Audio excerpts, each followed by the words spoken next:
10, brought to you by Cisco. Welcome to the Human Network. Spice, there's always a smarter way. Kerala IT, breathe IT, live easy. Aditya Birla Group, let's reach for the sun. IndusInd Bank makes you feel richer. And Fidelity India Growth Fund from Fidelity, the world's mutual fund manager. Mutual fund investments are subject to market risks. Read the statement of additional information and scheme information document carefully before investing. In the mad rush of today's world, where time is a rare luxury, here comes e-payment of Central Excise Duty and Service Tax to free you from the restricted banking hours and long queues.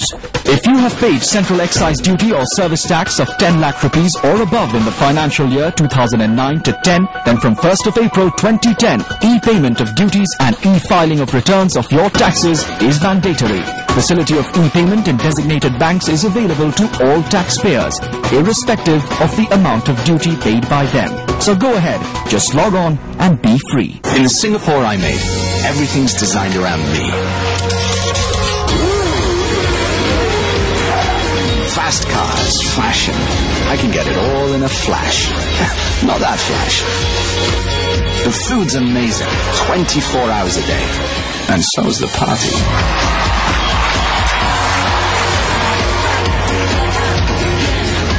This is my Singapore. Come make Singapore your own at yoursingapore.com. अब्बा मस्जिद में मौजिन थे और ऊपर वाला हमारा caretaker. मुश्किलों के बावजूद क्रिकेट में कोई कमी नहीं आई। मस्जिद की गलियों में छक्के चौके उड़ाए। एक चीज अपने साथ थी दुआ की तरह, अपने खेल पे यकीन, खुद पे यकीन। Surataki Kilo, Surataki Jail. Experience 5-star indulgence.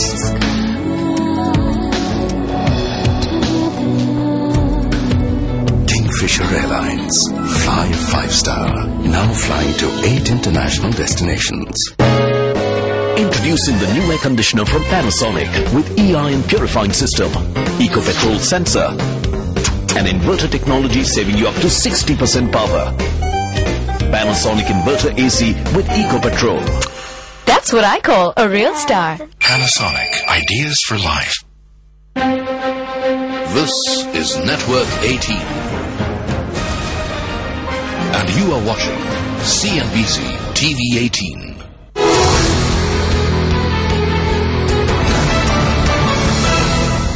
Thank you all for joining us this evening on the India Philanthropy Forum. And the topic of discussion this evening is, why do NGOs matter?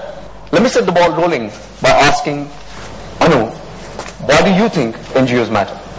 Let me give you my experience of an NGO. About 14 years ago, I was looking for a credible NGO with whom I could associate myself. And everyone said I should meet Shaheen Mistry of Akanksha. So I remember I came with a list of questions and met her at the Willingdon Club.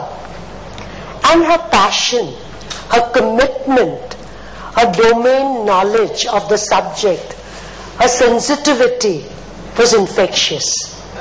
And a credible NGO, and I underline credible, but a credible NGO can really motivate you and do fantastic work on the ground level. For example, we are into educating the unprivileged, underprivileged. So without an NGO support, I don't think corporates could ever do this kind of work with this passion, with this zeal, and know what the ground reality is. Tony, you want to comment on that? Why do you think NGOs matter? Is it largely when the state fails or is ineffective? Does the role of the NGO come into play? I think NGOs matter a great deal because it reminds us that there are people who don't do things just because it's their job or because they think they're going to get a bottom line profit out of it. It's not because they're government or markets. There's a space for voluntarism, there's a space for fellow feeling, there's a space for people who believe they want to set things that are wrong right. And NGOs provide that, the civil society provides that energy, the passion and commitment to social change, which complements the roles of markets and state.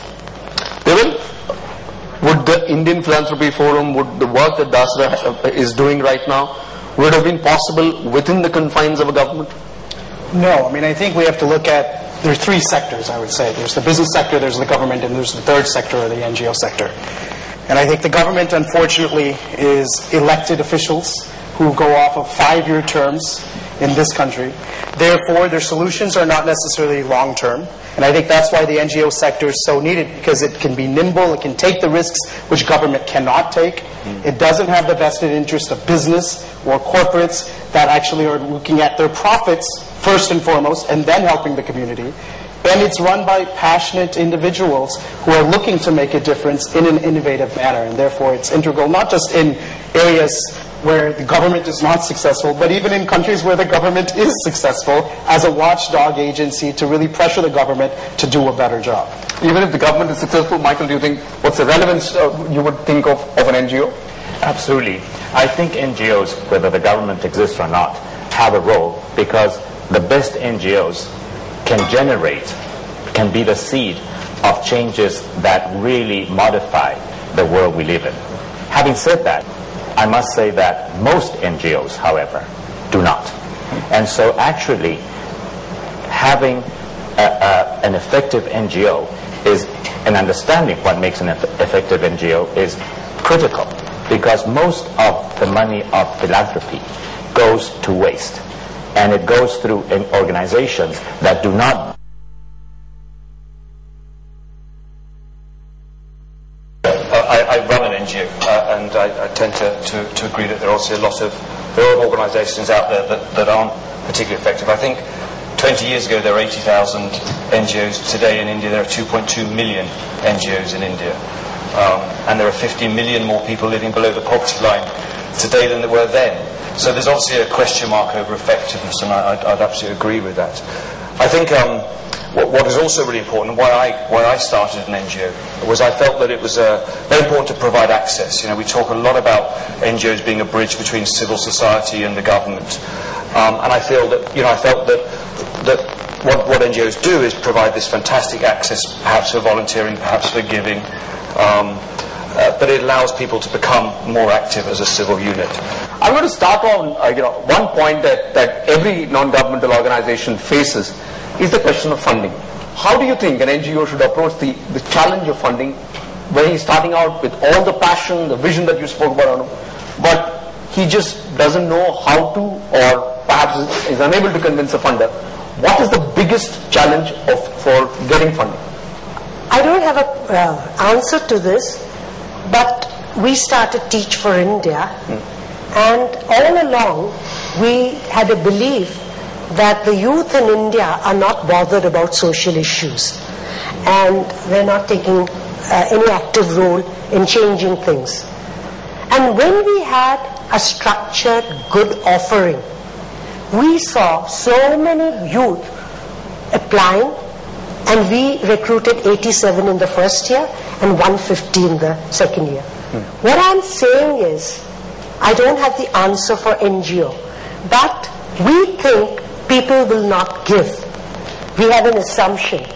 But if we have a viable idea, a program that fascinates people and they think we are making a difference, I think money will come.